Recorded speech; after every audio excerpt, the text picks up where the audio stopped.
Ula Podu, ritual adat suku Loli, Sumba Barat untuk keharmonisan manusia dengan leluhur dan lingkungan alam. Suku Loli memiliki upacara adat Ula Podu. Upacara ini memang belum banyak dikenal masyarakat luas, apalagi setiap tahapan ritualnya. Namun bagi masyarakat setempat upacara adat ini selalu ditunggu setiap tahun, biasanya pada bulan Oktober. Ula Podu atau bulan Pamali adalah sebuah ritual adat untuk menyambut masa bercocok tanam. Ritual ini memiliki makna penting dalam menjaga keharmonisan hidup manusia dengan leluhur, alam sekitar dan hewan-hewan yang ada, fase pembersihan diri. Di samping itu, ritual ini merupakan salah satu fase pembersihan diri, memohon keberkahan dalam hidup sekaligus sebagai sebuah bentuk rasa syukur dari masyarakat yang beraliran Marapu. Para rato memegang peran penting dalam ritual adat. Rato adalah orang yang dituakan atau ditunjuk secara khusus untuk sebuah ritual adat. Untuk acara Ula Podu sendiri tidak hanya dilakukan oleh seorang rato, namun dilakukan oleh beberapa rato. Ula Podu akan diawali dengan semedi para rato untuk menentukan masa bulan suci. Penentuan masa ini tidak ditetapkan berdasarkan penanggalan Masehi, namun ditetapkan berdasarkan perhitungan yang mengacu pada tanda-tanda yang ditunjukkan oleh alam dan benda-benda langit, terutama bulan. Para rato memiliki cara sendiri dalam perhitungan bulan gelap maupun bulan terang. Tahapan ritual Ula Podu. Jenis dan ritual yang dilakukan tidak selalu sama antara kampung penyelenggara yang satu dengan yang lainnya. Namun secara garis besar ritual adat yang dilakukan dapat dikelompokkan dalam beberapa tahapan ritual. Dekaana Kaleku atau penyerahan Kaleku. Pada tahapan ini, Rato Rumata dari kampung Geila Koko yang merupakan kampung penentu ritual Ula Podu datang ke Tambra untuk memberitahukan bahwa bulan suci telah tiba melalui simbolisasi penyerahan Kaleku, tas tradisional Sumba yang berisi sirih dan pinang. Penyerahan Kaleku menjadi penanda bahwa warga kampung perlu menyiapkan berbagai hal untuk melaksanakan perayaan besar ini. Tobaruta atau pembersihan liang dan guci keramat. Secara harafiah, Tobaruta memiliki makna buang rumput, berlangsung pada malam hari dipimpin Rato Umalede. Ritual ini merupakan pembersihan liang dan guci periuk tanah keramat yang diberi nama Dinga Leba. Dinga Leba akan diisi dengan air yang bersumber dari mata air suci Waikasa. Air dalam guci akan dijadikan media untuk meramal prospek hasil panen saat berlangsungnya ritual Sanggakula yang merupakan inti ritual Ula Podu. Setelah kegiatan ritual selesai Rato pulang ke rumah dan melakukan pemujaan sampai pagi Pakeleku Baga. Kemudian pada sore harinya dilanjutkan dengan Kaleisuna. Kaleisuna atau penyampaian undangan. Kaleisuna adalah penyampaian undangan oleh Rato Inaama kepada rato-rato lain yang bermukim di kampung Tambra untuk mengikuti Tauna Marapu atau musyawarah adat. Tauna Marapu atau musyawarah adat. Prosesi ini merupakan forum musyawarah adat untuk membicarakan persiapan-persiapan yang diperlukan dalam pelaksanaan Ula Podu. Musyawarah ini berlangsung di kebun Pamali yang disebut Kaliwodima yang dipimpin Rato Rumata yang menjabat sebagai imam adat.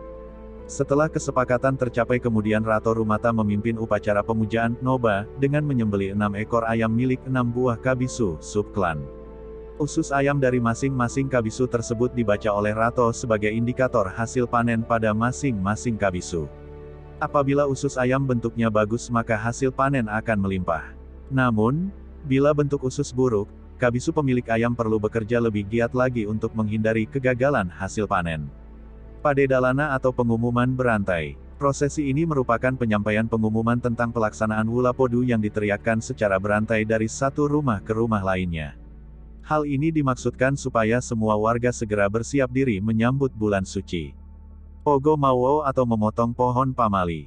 Ritual ini dilakukan sehari setelah Padedalana, dimaksudkan untuk mengganti pohon pelindung yang berada di dekat Natara Podu halaman tempat berlangsungnya ritual dan tarian adat dengan pohon pelindung baru. Pada kesempatan ini diadakan pertandingan gasing antara Kabisu Anawara melawan Kabisu Weberlowo. Apabila pemenangnya Kabisu Anawara maka daerah sekitar Tambra dan Loli dipercaya akan menikmati panen melimpah. Apabila pemenangnya adalah Kabisu Weberlowo maka dipercaya keberhasilan panen akan menjangkau wilayah yang lebih luas. Toba Wano atau bersih-bersih kampung.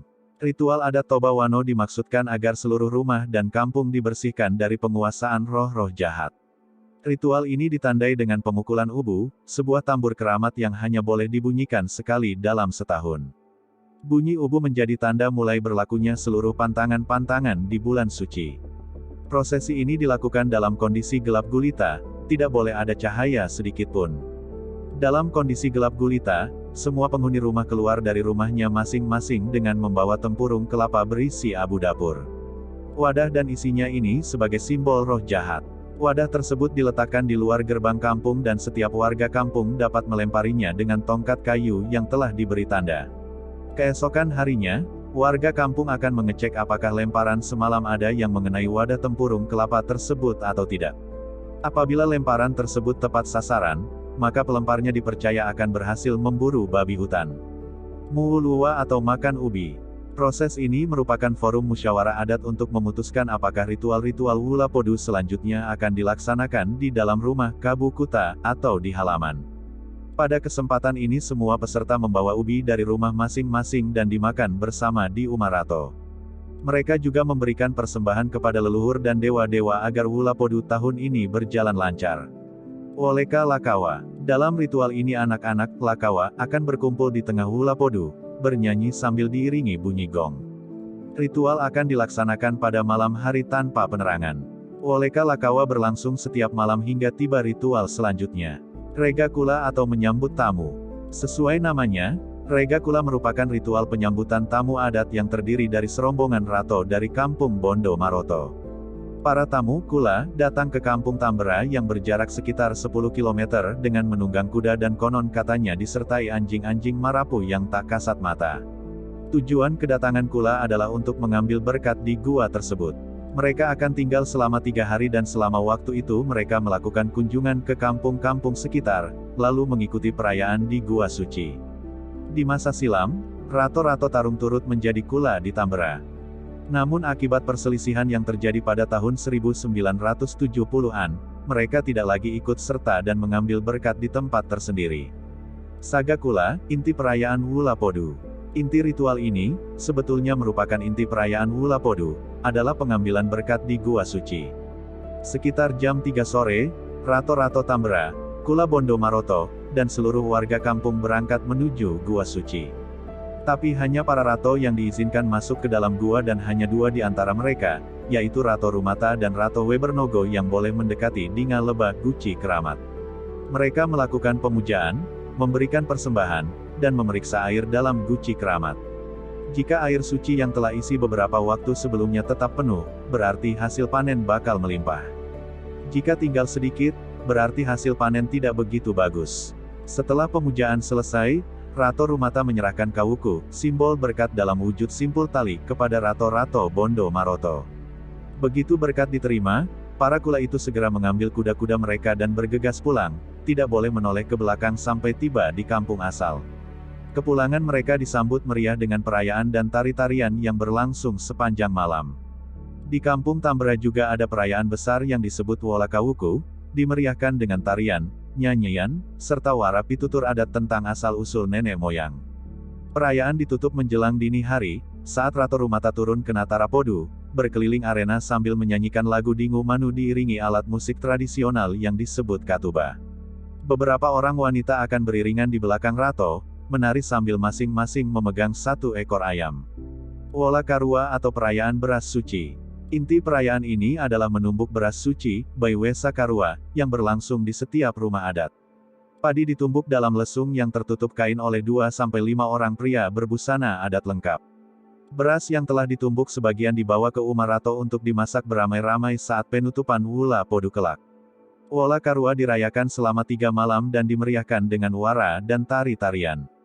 Wola Wesa Kapai. Ada 2 kegiatan inti yang dilaksanakan pada kesempatan ini, yaitu Pogo Weri pemotongan daun kelapa muda yang berfungsi sebagai simbol atau tanda larangan Weri, dan Oke Weber maringi pengambilan air suci. Baik Weri maupun air suci ini untuk sementara waktu disimpan di Umarato, keduanya baru akan digunakan pada puncak perayaan Wula Podu yang disebut Kalango. Weri nantinya akan dipasang di Binatama pintu masuk, dan Binalusu pintu keluar sementara air suci akan dipercikkan kepada seluruh peserta upacara sebagai tanda pemberkatan. Masusara Mel atau memasak. Konsep dasar perayaan ini adalah pulang kampung, tempat semua anggota Kabisu berbondong-bondong pulang kampung untuk ikut merayakan puncak acara Wula Podu Kalango, yang akan berlangsung esok harinya. Masing-masing membawa 1 ekor ayam untuk dipersembahkan kepada Amawolu Amarawi sebagai ungkapan syukur dan mohon perlindungan.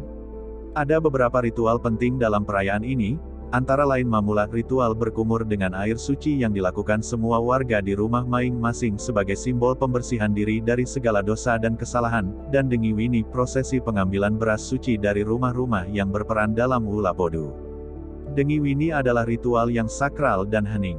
Hanya segelintir rato yang diperbolehkan hadir sementara seluruh warga harus mengunci diri di rumah masing-masing. Tidak boleh ada suara, bahkan anjing pun diungsikan keluar kampung agar tidak berisik. Prosesi yang berpusat di Natara Podu dan Umarato ini dimulai dengan pemukulan gong suci, diikuti tarian dua pemuda tanggung yang bertugas sebagai pengumpul beras Boga Dima. Selanjutnya, dengan membawa kawedat simbol marapu, dan wadah beras mereka menuju ke beberapa buah rumah yang akan diambil berasnya. Mereka tetap melangkah dalam gerak tari mengikuti irama gong di tengah kampung yang kosong dan hening. Setelah beras diambil, mereka kembali ke Umarato, menyimpan beras di tempat yang telah disediakan, lalu mengulangi prosesi yang sama di rumah berikutnya, satu demi satu hingga selesai. Baru setelah itu warga diizinkan keluar rumah dan acara kumpul-kumpul pun dimulai. Hiruk-pikuk perayaan berpusat di Umarato. Di sini berlangsung ritual anak kuku, lomba makan nasi antara dua kelompok anak-anak, Kabisu Anawara melawan Kabisu Weberlowo. Kalango Lado atau puncak perayaan Wula Podu. Kalango Lado merupakan puncak perayaan Wula Podu yang berlangsung dari pagi hingga pagi berikutnya. Perayaan dimulai dini hari dengan pementasan tarian di Natara Podu. Rato akan melumuri badan mereka dengan arang kayu atau jelaga dari periuk tanah yang disebut Buri Malaa.